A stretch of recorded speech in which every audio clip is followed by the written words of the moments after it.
Welcome to the Upland Nation podcast. I'm Scott Linden. Great show in store for you this week. Shotshells 101.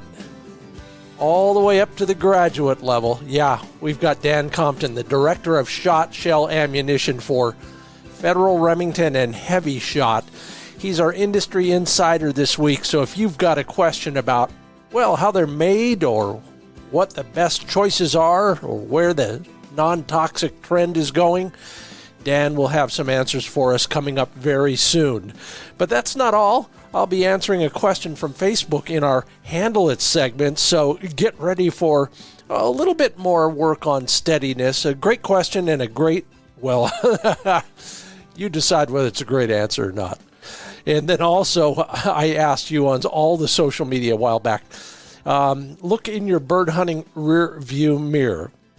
Anything you wish you'd done sooner, never, or hope to do soon, it's all coming up on the Upland Nation podcast, your answers included. It's all made possible by Sage and Breaker Gun Care products, Pointer Shotguns, Mid-Valley Clays and Shooting School, Trulock Choke Tubes, MidwayUSA.com, Purina Pro Plan Sport Dog Food, LandTrust.com, ESPAmerica.com, and High Vis Shooting Systems. I'm trying to get Flick a little bit deeper into the whole, I guess I'll just call it the wild bird scenario, as much as anybody can do without a chance to run a dog this time of year on wild birds. Luckily, I have a growing population of pigeons, except for when the Cooper's hawk gets one, as it did Friday. But I can put up to 4 birds inside my bird launchers and then simulate a bit of a covey flush. So we're still working on that, and it still seems to be progressing apace, and I'm grateful for that. Had another great one. You know, sometimes I just can, no matter what the rules are about picking mature birds out of the coop to use for, good flyers, I still miss every once in a while. And of course, the 2 pairs of birds going up in the air out of the launcher, one bird goes up, comes right down, stares at the dog, dog stares at it, I stare at the dog, everybody's fine. Fly the other birds, pop the blank pistol, and everybody flies away. So we got lucky on that one more time. Every day I'm knocking, my knuckles hurt from knocking wood so much, but I'm grateful for it. How about you?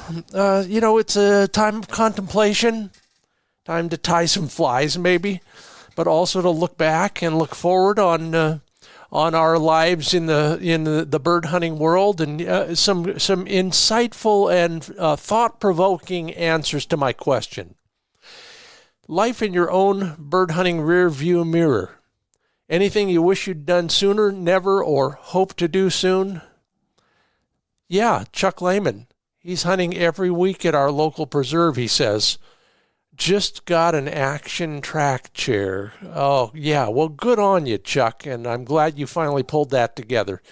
Hope you do exactly what you're hoping to do. Todd Freeman said he started hunting for his bucket list birds in younger years. Now he thinks he appreciates it more. Yeah. Harry Hill, I feel your pain. Wish I had hunted sage grouse while it was still legal in California. Not a lot of places left, that's for sure.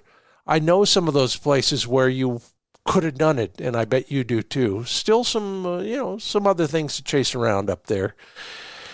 Walt Jess Hetland wished he had started bird hunting sooner. Don't we all? But I know what you mean. Walt, you got your first bird dog and started last year at age 39. Yeah, it's never too late. And you got some friends and allies in Joe Rundell and John Simon. Yeah, I'm up right up there with you. It was age 35 for me, so I know, and maybe we appreciate it more.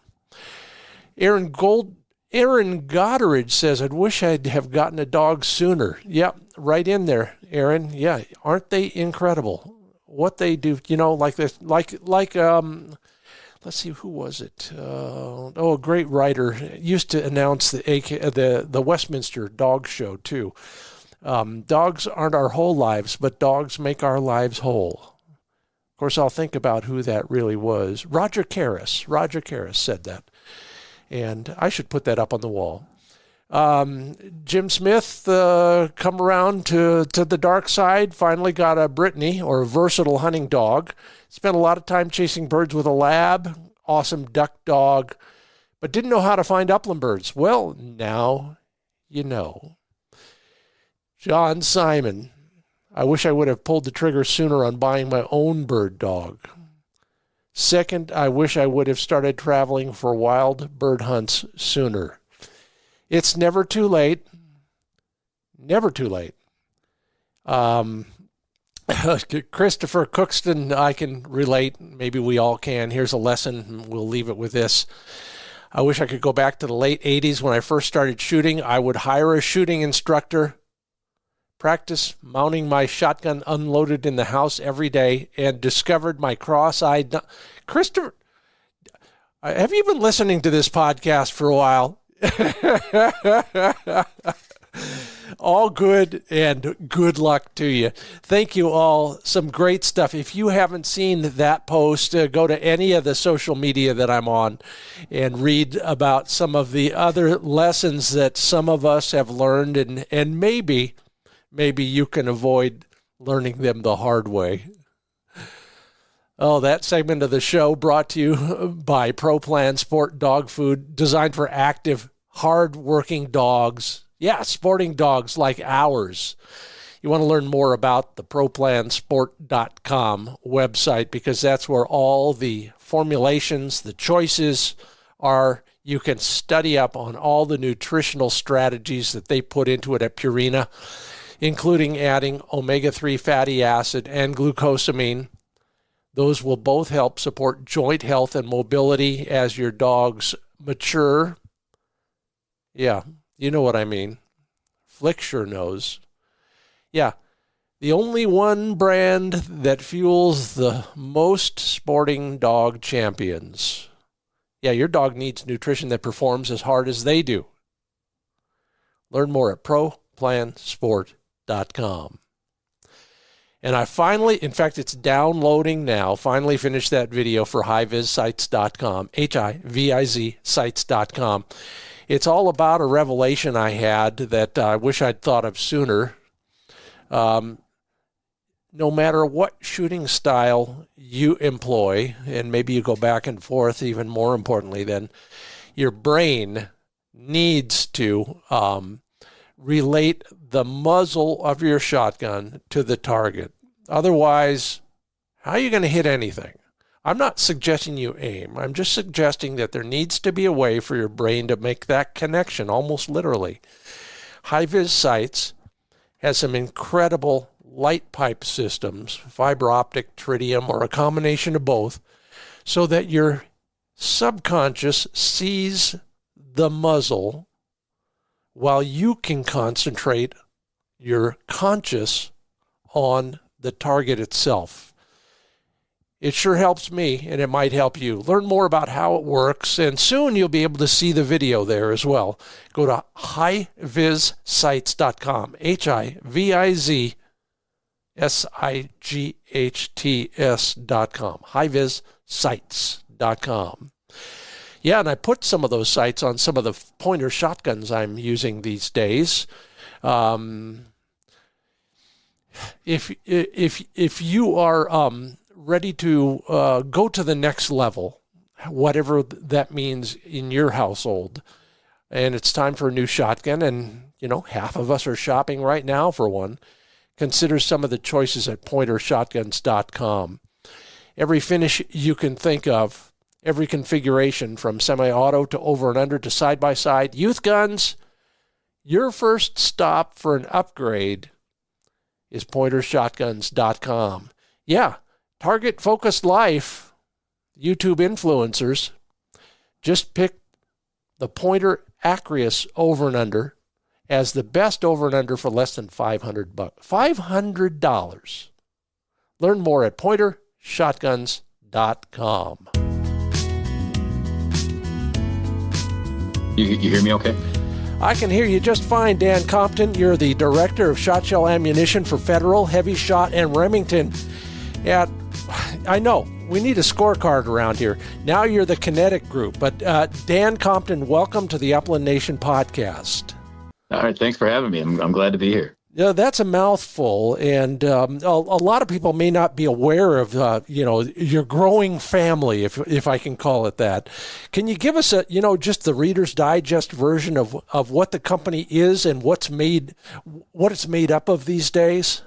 Yeah, sure. We for a long time, Federal's been a big brand in the industry, and that's where I started. I started working for Federal Ammunition about 15 years ago. Over the course of the years, our history has been one of just acquisition after acquisition. So we were owned by, in the 90s, it was actually called Blount. Yeah. They came along, and that was, CCI, Champion Targets, Outers, Gunslick, all those brands. CCI Spirit, they actually acquired Federal. So Federal was, I think, a little bit bigger than them at the time, but that really grew the footprint of their company. And then in 2001, a company called ATK came along and bought the Blount group with all the assets. So then we were added to we were the commercial products, and they had defense and aerospace stuff. The big thing they're known for was the rockets on the side of the space shuttle, those two rockets you see spin off, they own that part of it. So I used to drive by that plant out there in the middle of nowhere. Now I know why it's in the middle of nowhere. Sure. And exactly. And Hercules was Hercules powder was at the time, and then that became Alliant powder, if I have my history right. So that's been under the brands, and then they picked up RCBS in 2001, and then we kind of rolled along and picked up a few other companies along the way. And then in 2015, we separated off from that aerospace and defense contract part and just became a commercial products company. And now it's called Vista Outdoor. And Vista Outdoor consists, on the ammo side is Federal, CCI, and Spear. And then on the accessories side, brands that many people know like Primos, Bushnell, the Champion Targets, as I mentioned before, and then other aspects came along, like Bell bike helmets, Camp Chef, and then several. There's almost too many to name. And then in 2019, if I have my dates right, I believe it was 2019 because it was before COVID. When the Freedom Group was sold off, we were able to purchase the Remington brand and the factory, so we were able to bring them into the fold. And then not too long after that was Hevi-Shot in Sweet Home, Oregon. So now our ammo brands consist of Federal, Remington, Hevi-Shot, CCI, and Spear. And then a couple little, smaller ancillary brands inside there. Yeah, it's funny. We are interrelated in many, many ways. I remember going to one of the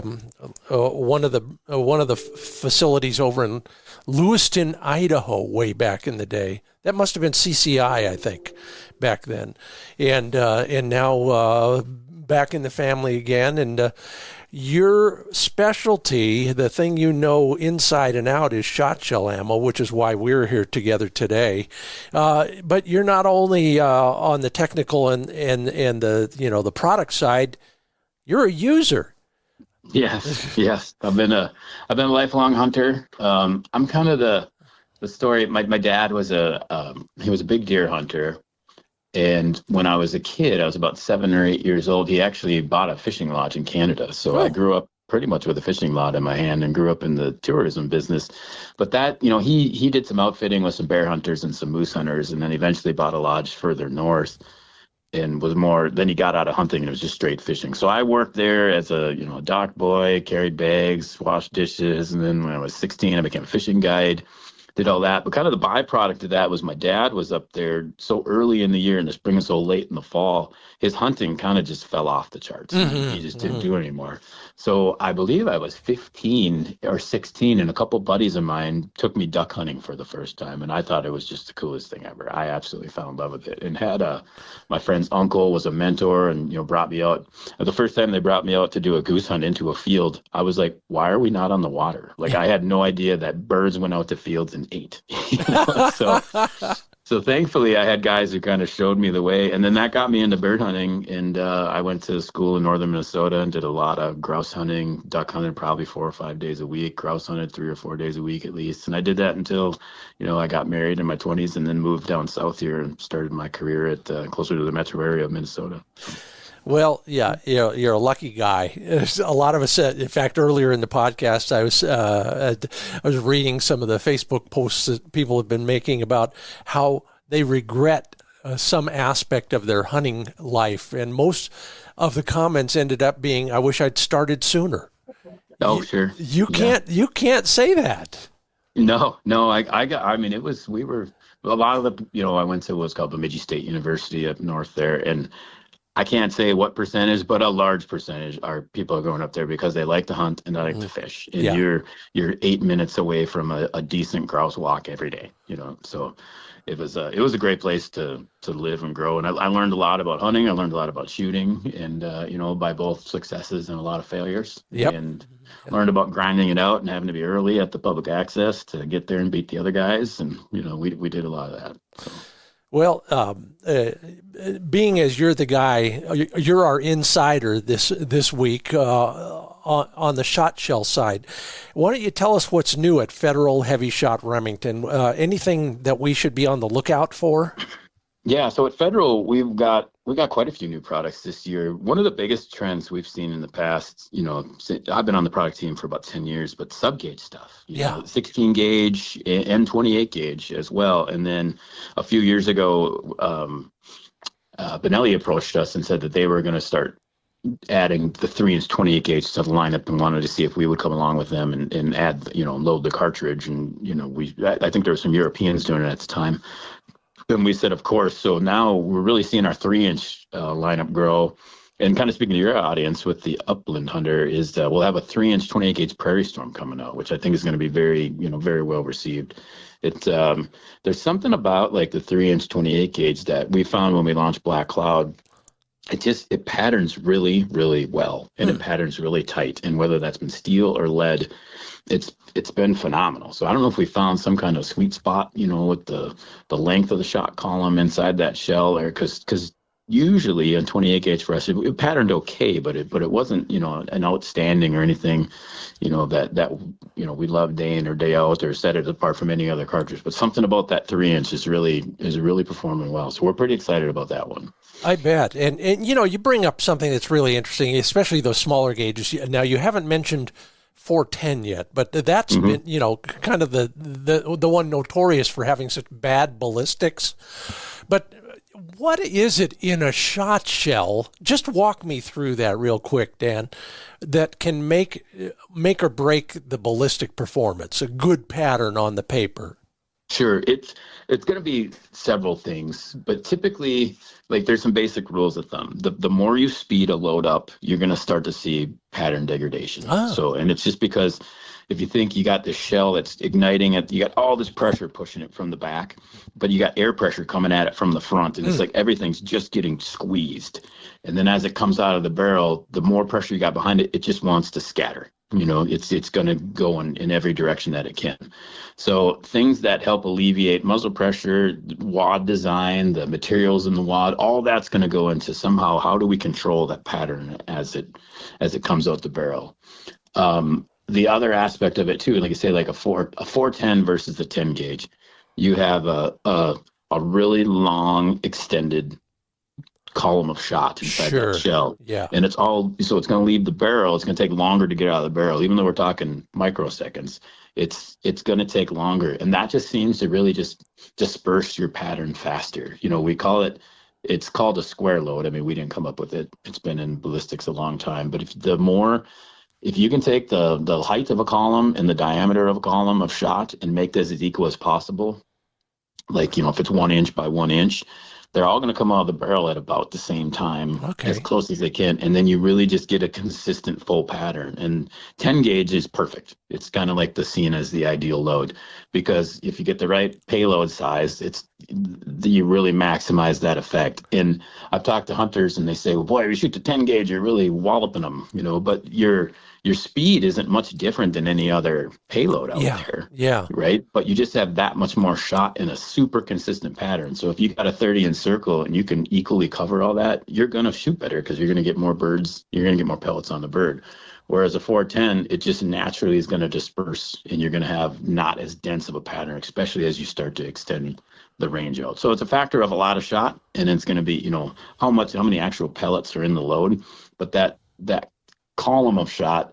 And then to give it one more point would be shot size. Bigger pellets are easier to control than smaller pellets. So the tightest patterning stuff that we can make is buckshot. If we do that with what Federal calls the flight control wad, it's a wad unique to us with these fins on the back. They act like an air brake. The gun goes boom, the fins open up as it leaves the muzzle, acts like a parachute, slows down, lets the shot column go forward. We can make really, really tight patterning buckshot. But if you take that same wad system and put 9-shot in it, it's going to scatter a lot quicker just because those pellets are smaller, outside forces equal, and are going to have a bigger effect on it. Like a bigger object is going to stay in motion with, longer. Just that's where ballistic coefficients come from. Yeah. The difference between a bowling ball and a ping pong ball. 100%. Yeah. 100%. Yeah. Well, that's useful to know. And so the takeaway for me is, should I be shooting slower loads? Maybe there's some truth to that. I mean, for targets, we do it all the time. But for game, I mean, am I on the right track? You can. It really depends on, what works, for your gun. And it kind of becomes, we say it over and over, and I don't know how many people actually pattern their shotguns. I think it's something we all talk about. Yeah. Not a lot of people do. But you'll really find out when you shoot a load. It might, every gun seems to have a sweet spot, and we have a lot of discussions and work with a lot of, choke tube manufacturers because we kind of go hand in hand. And, that speed thing is pretty uniform. If you can slow something down, you're more likely going to get a better pattern. The other side of that is you do start to give up some lethalities. Like if you slow steel down too much, you probably remember the days when waterfowlers went from lead to steel, and nobody was really happy about it because they weren't crushing the birds like they were with lead because velocities held about the same. Well, with ping pong balls and baseballs, if they're both going the same speed, one's only going to hit so hard and the baseball is going to hit a lot harder. Yeah. So there's definite trade-offs, but you will see pattern. If the goal is to get more pellets on the bird, you will see typically a better pattern as you slow a load down. That's Dan Compton. He knows a little bit about that subject. He's the product director for shotshells at Federal, Hevi-Shot, and Remington. I'm Scott Linden. This is the Upland Nation podcast. What goes into developing a new load? I mean, you guys are coming out with all this new stuff, and so are other people too. And it's an interesting time to be in the ammo business. I'm sure we'll talk about why I say that in a moment. But does somebody just decide, I bet we can do this better, or is there science at the beginning, or is it a marketing question? For example, take me through a case study for, let's just say, Prairie Storm. Sure. So we, with something like Prairie Storm, had a precursor product called Black Cloud. And so I'll kind of take you through Black Cloud because then it steps right into Prairie Storm. Yeah. At the time, the product director at the time was Rick Stokel, and Rick worked at Federal here for 38 years, and he was my boss and mentor for the last 8. And before he retired 2 years ago and allowed me to get promoted. So so I got a lot of thanks for Rick, but I learned a lot from him. And our goal and our job is to look at, I say we're the voice of the customer in the equation, so we're the marketing side of the product piece. So what do people need? It always boils back to what's the need. If somebody has an idea, like who needs that and how, and is somebody going to be willing to buy that because it makes their shooting experience better, more birds on the ground, whatever they define as better is. And so at the time, Rick was looking for, there was there was opening price point waterfall and premium waterfall, but he's like, can we even up the ante a little bit and give somebody more performance? Because it was just speed. Yeah. And people were starting to get, kind of recoil, not shy, but worn out, like we can't just keep pounding people's shoulders. So they developed this flight control wad, and then they found that if we put all this steel in it, they were shooting really tight patterns, and they thought, boy, those are really tight. We didn't know if people wanted to go that tight. And the aftermarket choke tube thing was just kind of starting to come out, the pattern masters and so on. So then they found, we were working with our supplier, that the shot where if they had a ring around it, that what we call a flight stopper or a Saturn shot, they thought that stuff, when it hits a bird, it kind of tumbles and makes a bigger hole. So you're going to do more damage when you hit it, but knock them down. You're going to hit them harder. So when he did 100% of that shot as an experiment, like, what could make more lethality, the patterns were too open. So, okay, yeah. So then they said, well, what if we blend them? So they did 60 of the percent, and the sweet spot turned out to be 60% round steel, 40% flight stopper, put it in with the flight control wad, and you got this really, really consistent, hard-hitting steel load. And that's where Black Cloud came from. And, hit the market, I believe, in 2008. And, it has done really well for us, in almost, we're going to be 20 years here, not too long. So it's done really, really well for us and been a great product. A year or two later, they were saying, well, can we leverage this, and what can we do in the upland space? And there was some, we're seeing a lot, always a big competitor with us is always Winchester, and then some European competitors too. And Rick and the team here got together and said, well, can we kind of replicate this in lead? And they tried, or when they put it together, they realized that they came up with, it was more of a 70-30 blend, kind of gave them what they were looking for. Sure. And Prairie Storm patterned very, very tight. And so they thought, well, this is really going to be a really good late season, bird. So the need was, people are going hunting and the birds are jumpy, right? Jumpy, high winds, wild pheasants. Longer shots. I need a long range shot. So now from the marketing guys, we're going to go and we're going to say, okay, people are looking for longer range shots, than they typically would. Maybe they're not necessarily hunting with pointers. We're thinking kind of wild pheasants in South Dakota is what we're going after. We go to the engineers and say, that's what we're looking for. I want something that's going to help me get birds at a little more range out in the field. The engineers will come back and say, well, what do you define as a little more range? And we'll say, what if a normal shot's 30? Can we push that to 45? And they'll say, okay, and they'll define the pattern density of, 75% is what we're looking for. And then they'll run off, and then they'll mix and match the shot. They'll find the wads, and they will kind of put all that together. They'll come back with a product, and they'll say, does that meet your needs? And we'll say, yep. And then we go sell it. So it's either that, or the engineers come to us and say, hey, we did this cool thing. Can you sell it? And so that's how I explain my job all the time. Either we're saying, hey, can you make this? Or, hey, can you sell this? And that's our relationship. So we work very hand in hand with the engineer guys. And, we try to get out and shoot as much as we can. We're launching a new product this year called Ultra Steel, which is basically that 100% round steel version of Black Cloud that we looked at many, many years ago, but we've decided to finally bring that to the market. And we did a snow goose hunt as a team together with the product development guys and killed like 240 snow geese in a couple of days. I think we got the last flock of geese going through North Dakota. It sure felt like it, but we sure had a really good shoot. So, well, I'm glad to hear it's working for you. Yeah.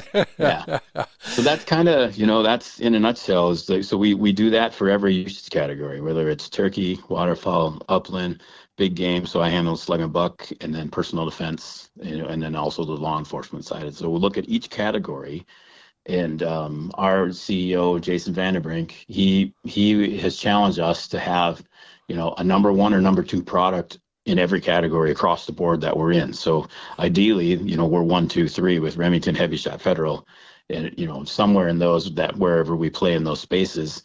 And then part of my job is to say, here's where Remington needs to grow, and here's where Federal needs to maintain leadership, or here's where we want Hevi-Shot to be. And if we have these cool technologies, where are we going to place them?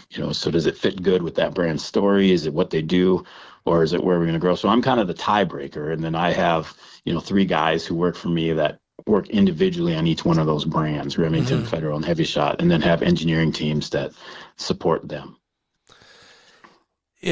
if we go any further, we're going to have to talk physics, and I'm just a music major, so I promise you we won't go there. All right. But there is some fascinating development going on in all of those areas, and one of them that is, of course, becoming more and more top of mind is the whole non-toxic ammo thing. There are states where some of us hunt where you've got to use it for everything, not just for waterfowl and not just on, refuges. But what do you see happening in that world? Pull out your crystal ball, polish it up a little bit, and look down the road 5 or 10 years, and tell me where you guys, as an industry, think the non-toxic world will be by then. It feels like it's just a matter of time before, at some point, everything will probably be non-toxic. After, we've seen more public land growth, states like Illinois have gone to, and that was several years ago, but non-toxic, we've seen some dove season switch in there. So it's really pockets. Yeah. Your neck of the woods, California, Washington, and Oregon, they'll all kind of follow suit with California. Yeah, we believe. Yeah. So, but it is growing, and so we're very aware of it. We have a mandate to have something lead-free or a non-toxic in every uses category that we have, and I think I can cover that in everything except maybe rifled slugs and deer hunting. But there is options out there that we can buy. We could react relatively quickly. So we're looking more at it. And honestly, that's a big reason why we brought Hevi-Shot into the fold, is because they're, metallurgical experts there. They've been working with tungsten since the early 2000s, really kind of seeing that, potential in the market, something better than steel. We developed internal bismuth production capability for that reason. So we're really focusing now on, steel will be a mainstay. That'll always be the affordable option. What can we do more with bismuth, making that more mainstream, and do our best to lower the cost. And then tungsten is like the gold standard. Like if we could all shoot tungsten every day, all day, that's all we would do. But there's a definite cost trade-off. Just it all starts with the raw materials. So you're really putting everything into a premium category there. But the performance is off the charts. Anytime you increase density, you're going to have hitting power. Oh, I have a good friend who everybody listens to once in a while on this podcast, Andy McCormick with Pointer Shotguns, who hunts nothing but number 9 tungsten. Sure. On turkeys. Yes. Yep. So it must make sense. But just in a nutshell, sum it up in 25 words or less. I think we know, but explain to us, Dan Compton, why all those more exotic metals, I think I just answered the question, cost so much more when you put them into a shot shell. Sure. Steel, I think just the iron that goes into steel is relatively abundant. It all comes down to abundance on Earth. Okay. There's a lot of lead and there's a lot of steel. 100% of our lead at Remington and Federal, 100% of our lead at Federal that goes into shot shells comes from recycled car batteries. So we have a steady stream of that in the United States in many areas. So that's relatively cost effective, easy to work with, and easy to produce. Steel, the iron piece of it is still relatively cheap. So you're looking at $1.50 a pound, for those, on the world market. Okay. When you get into bismuth, you're getting, the raw product cost is about $7 or $8 a pound. And I think that just comes from the rarity of it. And then as you get into tungsten, you're going to start at about $32 a pound. And the ability to produce it becomes much more specialized than just a drip cast or something that we can do with the other metals. So that's really where it comes down to. Yeah, it's just like real diamonds versus the phony ones now. Yep. 100%. It's supply demand, and the supply is always going to be exceeded by demand, at least so far. Unless you've got another bismuth mine in your hip pocket or something, right? But if we could have a tungsten mine and mine that ourselves at zero cost, I would sign up for that type of investment. Yeah, wouldn't that be great? Well, I learned something already. I didn't know old car batteries turned into shot shells. So thank you very much for, reducing, reusing, and recycling. Good job. Yep, 100%. And we actually worked with that supplier to help create the stream back from, all trap ranges mine their lead at some Yeah, point. yeah. And we worked with them to figure out a way so that they can go out and, make sure that shot that, because we're kind of a drain on the system, Sure. we're shooting it out into the dirt. So to make sure that they could recapture that and use it as well. I love it. That's Dan Compton. He is the product director for shotshell ammo at Federal, Hevi-Shot, and Remington. I'm Scott Linden. This is the Upland Nation podcast. We'll be back with Dan in just a moment. So, Dan, put your feet up and relax for 90 seconds. I'll be right back to you. Sounds good.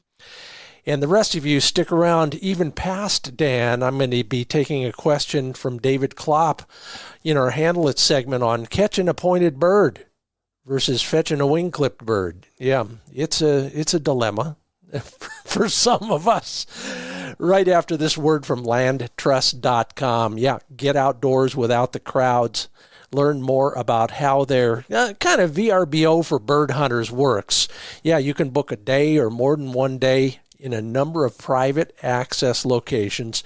Yeah, and you'd be surprised how little it will cost you to spend a quality day with your dog on a place where no one's getting in your way, where the landowner is taking good care of the place, and it's all yours. Create a free account on landtrust.com. Poke around, see if you find anything you like. If you do, book it. I'm doing it. Maybe you should too. And I know we're talking a lot about shot shells, but I bet Dan would also agree that the choke tube thing will help you become a better shooter as well. TrueLockChokes.com is where you can browse from 2,000 choices. No matter what you're shooting at, where you're doing it, what kind of ammo you're using, TrueLockChokes.com is where you should start your search for high quality, carefully, deliberately designed and engineered choke tubes. There's also specials of various sorts at all times, so sign up for their email notifications. Whether it's a sale or an added value product coming along, like a choke tube case with a purchase of 3 tubes, it's all there at TrueLockChokes.com.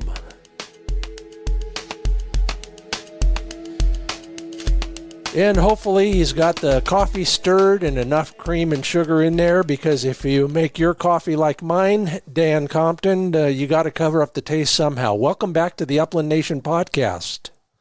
Thank you. It was interesting how you say that, because how I learned to drink coffee was when I was that fishing guide in Canada. The guides would make it in the morning, and we had a lot of Native American or native guides up there. And man, they made it thick, and then Yeah. we would make it. The guests would always just think they'd love it. We'd just throw grounds in a coffee pot and boil it while we were frying the shore lunch on the shore, and then we just pour it into our cup and just kind of skim just don't drink the whole thing and with the grounds. And they always thought that was just wild. But yeah, I grew up drinking pretty raw coffee, so I'm with you. Well, if it's not worth drinking otherwise. That's right. That's right. That's our industry insider this week. Dan Compton runs the shot shell world for Federal, Hevi-Shot, and Remington. Yeah, they're all under the same roof. Well, not literally, but you know what I mean. They're all part of the same corporate family. We've talked about Federal, we've talked Hevi-Shot, but let's go to Remington in particular now, because it's kind of the newest kid on the block for you guys. What's going on over there?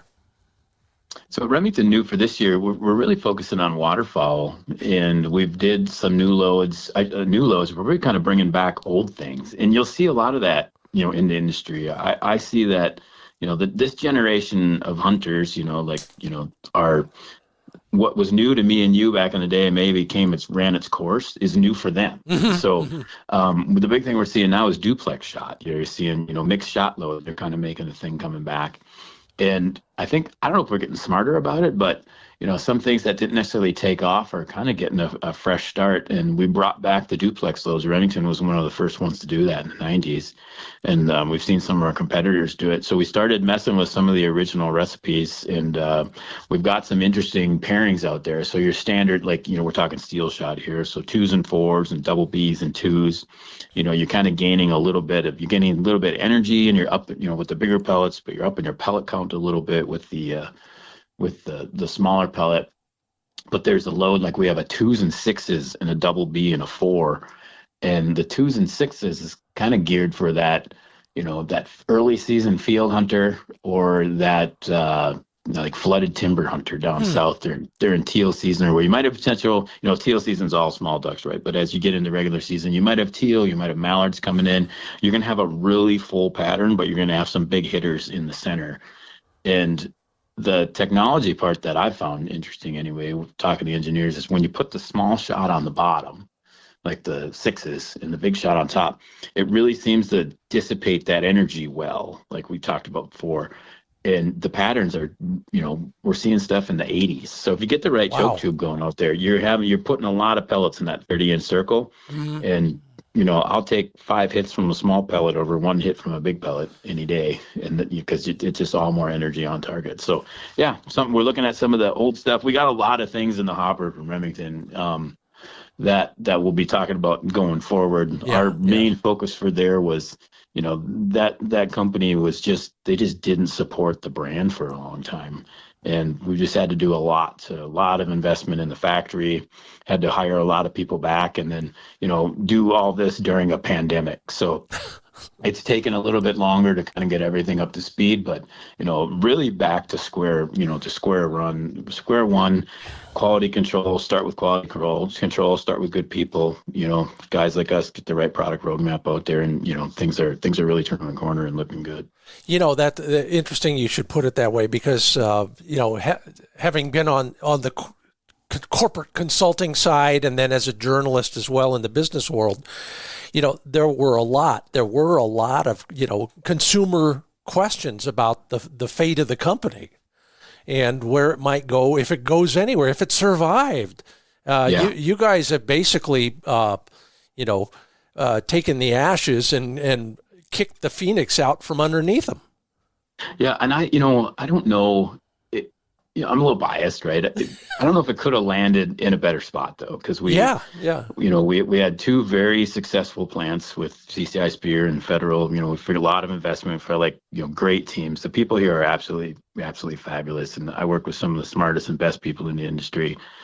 And to have a factory that needed to kind of rebuild, retool, bring things up to speed, and then train in a new workforce, we were able to just start bringing resources from each facility down there, hand in hand with the current management team they had, and just start doing that. And if you'd never built ammo before, I don't know where you would have started, because they were really down to a skeleton crew. So there's a lot of holdovers, and a guy who works for me, Ronnie Evans, he's been there 30 years. He just had his 30-year anniversary. Wow. And so there's great to have that legacy there, but it's been fun to watch. There's definitely growing pains, but you can see them getting their feet under them, and we're really starting to hit some good numbers on what we're producing, and ultimately that's the goal. Get the best products and as many out there when the hunter and when the shooter needs it.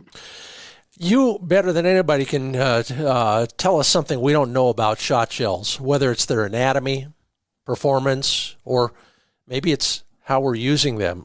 If you had, you probably don't have to get a lot of the calls, but somebody over there is taking all the calls with guys who are doing things wrong, for example. And I don't know what it is, but you might. What is it? Like the mistakes that shooters make the most? Or just something that, how you build a shot shell. Maybe we've all been under a misconception, for example. Sure. I think that a perception out there, you'll kind of see it a lot on the forums too, is, if somebody does have a quality issue of some kind, a crimp opens up and the shot's spilling out, or a crinkle in the shell, or a little bit of plastic comes over the cup, whatever issue they have. And then, obviously they paid money for it and they want a product to work. And that's our goal. We have to meet that expectation, to try to give them the scale of how much we're producing, and how quickly that has to happen in order to meet that good price that they're looking for. That's maybe the hardest part to explain. It's like, well, my crimp opened up, and we made 100,000 of that in that day. Wow. Off that machine or whatever. So we're, it's really a testament to the quality control and stuff we have in place, that that the amount of frequency that we do have issues. But I'd say that's the biggest thing is, we're doing our best to make as much as fast as possible. We make a lot of shells, and every now and then there might be an issue. And that I can assure you that, that issue is not on purpose and intentional, and that we learn from every single one of them. So I guess a little bit of grace if there is a problem. So. Well, for a while there, we were just damn grateful we could get some ammo, period. So sure. What do they say? Mm-hmm. If somebody's complaining about it, they're looking the gift horse in the mouth. What about the care and feeding of our shot shells? I'm looking at 1,000. No, I'm looking at 10,000 rounds as we speak, sitting on shelves, waiting for me to shoot them at something. Yep. How should I store them? How should I make sure that they're going to stay at their optimum? Cool and dry place. That's kind of the rule of thumb with all ammunition. If you can keep it in a temperature controlled room, or somewhere dry, moisture is the bane of all ammunition. Yeah. If you can keep it dry and temperature controlled, it'll last indefinitely. It's a very common question. Like how long? I found ammo in Grandpa's attic. Yep. Or I found these ammo cans from the 60s. Are they still good? I mean, an ammo can is probably the ideal storage facility for ammo because as long as it's got a seal and moisture controlled. So that's the big thing. If you can keep them out of your garage, or like I live in Minnesota, we have very humid summers, very hot and very cold winters. That's a lot of stress. That you're just inviting potential of any of those environmental factors to allow moisture to start to seep in. And we do. On a lot of loads, we're doing primer sealant and we're doing crimp control. But the best thing you could do is keep it cool and dry. And, if that case rolls around in the trunk of your car for 2 years, that might have, there could be some potential there. Anytime plastic sits in the sun for a long time, that could weaken it.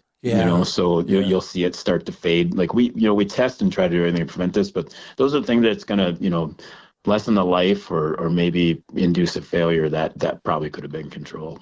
I want to be the guy whose business card says crimp control director. Yes. And I know I used to shoot more trap than I do now, and some of those guys would gripe about that. They would call the crimp control guy and gripe about that, wouldn't they? Let's go to the really fun stuff and talk about field loads and how we should use them and maybe the difference between I forgot the term you used, but I'll call it entry level or sure, bargain ammo versus high quality ammo. Make the argument for using the good stuff. Sure. So I probably said opening price point. Yeah. What I refer to it as. But, so like in the Federal line, that's going to be your blue box. Typically, it's, what it's referred to. In Remington, you'll see that, if it just says dove load, game load on side there. And Hevi-Shot doesn't even really play in that arena. No. So, but mainly what you're going to see is things are a little more, they're going to be more mass produced, and that shouldn't have anything to do with the quality, but it does just speak to, we're going to sell more volume because it's a lower price. As the dollar amount starts to go up, you will be paying for performance. So some of the things you'll start to see on a higher priced or more premium item is, if we went from just a regular Federal game load 1.25 ounces of 1330, like call it our H126 1.25 ounces, 1330 velocity, to a premium, you're going to see more than likely, depending on the load, a different wad system, and that wad might have a little denser polyethylene in it, so it's going to choke a little better. That's not always the case, because sometimes we look for the best wad we can find, so sometimes just that relationship might be the same one on the lower price. But we're going to start copper plating the lead, so to speak. Copper plating is going to help with deformation on it. So you're adding a little bit of hardness to it. So if you think when you sit in your car and you just ram the accelerator down and you sink back into the seat, that's what's going on in the back of that shot shell. So all that pressure, when it goes off, it's going to start to compress, and your lead pellets on the back are going to get out around, and that's where your flyers are going to start to come from in the load. Copper plating, it's going to help dissipate some of that. We might actually put in some what we call buffer material too, which is going to be like a cushioning system, little pellets of cushioning inside there. That's going to absorb some of that pressure and will result in a tighter, more consistent pattern. And then I already mentioned the wad system. So as you're going from, let's say, a blue box to a Prairie Storm, you're going to get copper plated shot. You're going to have maybe different shot technologies depending on the load, and you're going to have a better wad system. All of that should speak to a tighter and more consistent pattern, which should lead to more hits on the bird. So thank you. I've learned another one thing, and I should probably go home and go to bed because I've learned two things already today. Help us understand, in some of those prairie storm, or formerly known as flight stopper loads, the pellets that are not round, that look like a flying saucer. Yep. How do you make those? How do you shape that thing? That's a little bit of secret sauce. Oh, okay. Don't kill me. I don't know if I can talk about that. So. But it's got to, obviously it's different than drip and shot from a tower and all that. Yes, it is. It is. It's more of a forming process than a drip cast. I just can't imagine who figured that one out. Okay. All right. So just so that I don't know, you couldn't just drop it in a certain way and then blow on it as it's dropping down. No, that would be that would be kind of cool if we could. Yeah, wouldn't it though? That's Dan Compton. I'm Scott Linden. Dan is with Federal, Hevi-Shot and Remington. I'm with the Upland Nation podcast. If you were to advise us on, anything, you see this every day, you live it. It's not your job, it's your lifestyle in a lot of ways. What else about bird hunting and ammo are maybe we don't think enough about? We've talked storage, we've talked ballistics, we've talked. I never knew that about copper plating, and that's why it was there.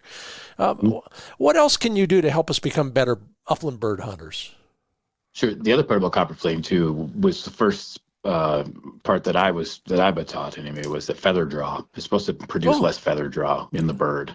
And I don't know if that 100% pans out, but that was the direction they were going for when it first came about. I haven't heard that term in years, and I never thought about it, but maybe that's why I don't worry about it anymore. Yeah, that very well could be. So the main thing is, you want to match the load to what you're doing the best you can. So there's lots of resources. We live in such a golden age of ammunition, of information. Podcasts like this, YouTube is, if you're not going to YouTube, I don't know where you are on the planet to learn something now. And so anytime you got a question, you can probably find an answer. And so utilize those resources. The number one thing I would say shooters can do, if you wanted to be a better hunter, better shooter, is shoot more and pattern your shotgun. Yeah. That will tell you so much. And when I say shoot more, we've seen huge growth in the youth trap shooting markets. High schools having trap teams, especially in Minnesota, the state I'm in. I'm going to work at the Minnesota State High School shoot in about a month. We'll see 8,000 to 10,000 kids come through and shoot that. Mind blowing. So it's just fantastic. So our goal and our hope as an industry is that we retain some of them. That a portion of those keep on shooting, lifelong habit, and hopefully a portion of those become hunters. And that shooting's kind of that trap shooting was kind of a gateway into the outdoor space. So just get out and shoot more. I know that there's been leagues that I've shot sporting clays leagues and years that I don't. And, I consider myself an average shot, but I know the years that I do shoot league and then I start hunting in the fall, I'm a better shooter. And it's more because my brain is working at the speed of a flying target. I'm not getting out there the first time and just, seeing it for the first time. I played football in high school and played I played a year of college, and that first snap at 2-a-day practice versus that last day of practice in the season, night and day difference on how my body and my brain reacted, so it was like everything's moving in slow motion towards the end. So the more you shoot, the easier you're going to be able to pick a target out of the air, stick with it, and just kind of learn what you're doing, where you got to hold, how your lead should be. And then the second part about that is patting your gun. And the biggest example, I was never the best at this either. I shot a Benelli Super Black Eagle for many years. 2, and then I got a Super Black Eagle 3. My Benelli Super Black Eagle 2 shoots like what we call a 50-50. You put the bead on, you're going to see 50% pattern below and 50% above. It's like put it right on the bird, basically. My Super Black Eagle 3 is more, I would even probably say 70-30. So I have to technically float the bird. And I couldn't hit anything. And I didn't pattern, I just took it hunting. And I was actually embarrassed. Like, oh my gosh. So, then I shot on paper, like, oh, so that, so I have to hold different, and I didn't quite understand. Now, people aren't switching shotguns all the time, but I didn't know what my equipment was doing, and that was a big part of it. If I would have patterned a gun, I'm like, oh, I see what I got to do. So my son has primarily shot my Super Black Eagle 3. He can break stuff all day with it, and if we switch guns, we both have a little bit of a learning curve to try to do it. So yeah, just shoot as much as you can, and pattern your shotgun. And sometimes, it's a little bit tedious and time consuming, but I think our goal is to hit more birds. And, that little bit of that afternoon in the summer before leading up into the season might really be the difference between one or two, depends how quick you want to get your limit. We love people just to shoot. So if you're going to, take 10 shots to get a limit versus 5, that we'll make more. So, exactly. That's coming from an ammo company, everybody. That's right. Yeah. That's right. Mm-hmm. Yeah. Well, both bits of sage advice, and absolutely true. And, that's a good question I'll ask in my newsletter sometime. How many of you have patterned your shotguns? I wonder when the last time was I did, now that I think about it. Anyway, yeah. Good advice for all of us, as I expected from a guy like you. Dan Compton is the product director for Federal, Hevi-Shot and Remington shotshell ammunition. The guy knows his stuff inside and out. He's a hunter like us. And where's your first pheasant hunt going to be this year, Dan? My first one will probably be... it kind of depends. I've got a good friend who lives in Montana that we tried to get together and hunt the Montana opener this year, and his schedule didn't allow for that. So that will probably be my first one if we can make that one work this year. So well, I've never bird hunted in Montana, so I'm really looking forward to it. You're in for a treat. Maybe I'll see you there. Dan Compton again with Federal, Hevi-Shot, Remington, the Kinetic group. Oh, these guys are doing some exciting things. And Dan, I appreciate your being our industry insider this week on the Upland Nation podcast. Have a great day. All right. Thanks for having me. You bet. And we've still got a question from David Klopp about pointing birds versus chasing birds. I'll be answering that along with a little help from some of you on the Upland Nation podcast after a word from MidwayUSA.com. Yeah, they carry just about everything for shooting, hunting in the outdoors. I'm headed out the night after tomorrow for a little fishing trip, and so I'm going through all my gear, and it scares me how much stuff I got at Midway. Yeah, for a fishing trip, and I don't mean just the fishing gear, but all that camping stuff that you need all season, all year for something. They got it. Don't forget to sign up for their email or text notifications. You'll get 10% off your next order. And if you're like me, that adds up. Whether you're shopping for a youth shotgun, ammo for any of your shotguns, they've got it in stock, ready to ship. It's all right there. Learn more at MidwayUSA.com. Take care of those shotguns with products from Sage and Breaker.com. Crafted at the highest caliber. Just about everything in their website catalog has a lifetime guarantee. Yeah, you don't need to guarantee the cleaning fluid and things like that, but the shotgun cases, the gun cleaning mats, the snake-style bore cleaners, it's all guaranteed. Learn more about what they do and why they make such high-quality gun cleaning products and accessories for hunters and shooters. We're all the same once in a while. They make it simple and easy to maintain and protect the life of your shotgun. Learn more at sageandbreaker.com.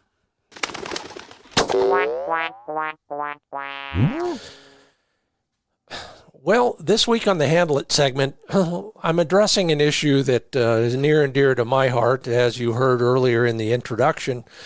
Always working on steadiness, and I'm not the only one. When it comes to a pointing dog, that is kind of what we do their whole lives, and ours too, for that matter. David Klopp had a good question. I thought it might be relevant to a lot of people, and I appreciate everybody else who's pitched in on that question as well on the social media pages.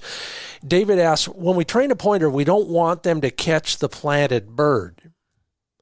So how does the dog differentiate between chasing a wounded bird versus busting in on a bird he should be holding point on? And while you put it in a training situation, David, it's true in the field as well when we're hunting. And the smart-ass answer is the violinist. You remember who asked the Uber driver? Uber. That's how my mother-in-law says it. No, I do it. The violinist asked the Uber driver how to get to Carnegie Hall. And the driver said, practice, practice, practice. Yeah, got to train steadiness through wing, shot, and fall. You know, as I've said time and time again, once the dog knows you're in on the transaction and he's on point and he knows there's a bird, then it's an obedience challenge. It's no longer an instinctive point. It's a point that now I have to hold until I'm ordered to do something else. Hold the point, hold the point, hold the point. I don't care what the bird does. Walks off, flies away, or gets shot and falls and then starts running for it. The dog should stand still until you tell it to do something else. Yeah, that might be fetch it up. And if it's a running bird, wing-clipped running bird, the dog knows what to do. If it got away unscathed, then maybe the command is hunt on or whatever you use for that. So practice all those scenarios with birds before the season starts, or, of course, David, while you're training. Practice, practice, practice. Steadiness through the wing, shot, and fall. Only release the dog from the point, the hold, the whoa, the hop, for that matter, if you got a spaniel, upon command. I hope it helps. Lots of great answers down there on the social media pages. David, good luck to you and your dogs. Hope everything goes well, and I'll see you in the field. And Handle It This Week is brought to you by ESPAmerica.com. You know the biggest secret professional hunters aren't telling you? Hearing valuable sound clues make you a better shot. Yeah, it's easy when you're just walking around out in the field until you start going deaf. It's harder if you don't have the right hearing protection devices. That's the advantage to ESP America.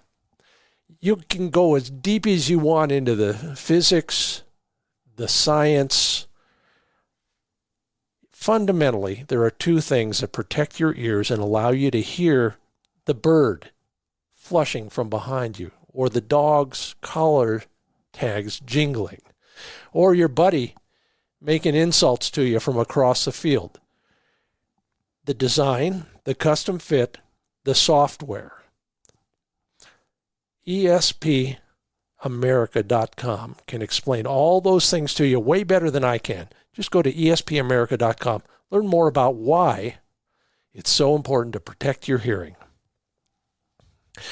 And once you've got them, take a lesson at Mid-Valley Clays and Shooting School. Yeah, learn more at midvalleyclays.com. I'm headed out there next week, in fact, taking another lesson with Vandy Fiedler. Vandy's husband, Dave Fiedler, is your man in the shotgun world. If you're shopping or thinking about shopping or wondering what kind of gun you need to get next, he'll work with you on that. Yeah, he'll ask the right questions, make some suggestions, whether it's the brand, the gauge, the style, it doesn't matter. This guy knows shotguns inside and out. Go to midvalleyclays.com, ask for Dave Fiedler. Start your search for a shotgun before you do anything else. Call Dave. And then remember, if you're looking for something that's hard to find, you're looking for good value, Dave can ship that gun anywhere, anytime. Call him first, then order at midvalleyclays.com. Well, thanks, Dan Compton from the Kinetic group. That's Remington, Hevi-Shot, and Federal ammunition. Sure appreciated your insights, and I hope everybody else did as well. If you did, then please tell one more person and invite them to listen to the podcast. That's how we grow around here, and I would appreciate your help in continuing to grow. Up another 13% last month. Thank you so much. If you left a rating or a review, I think I probably should thank you as well. I know that takes a moment or two, and it's Very well appreciated. Thank you to our sponsors who make it all possible. Sage and Breaker, Purina Pro Plan Sport, ESP America, Mid-Valley Clays, TrueLock Chokes, Midway USA, LandTrust.com, Pointer Shotguns, and High Viz Shooting Systems. We talk every day at the Wing Shooting USA and the Upland Nation Facebook pages. And also, there's always something new to learn at findbirdhuntingspots.com. Well, until I see you at the training day or at the range, thanks for listening. I'm Scott Linden with the Upland Nation Podcast.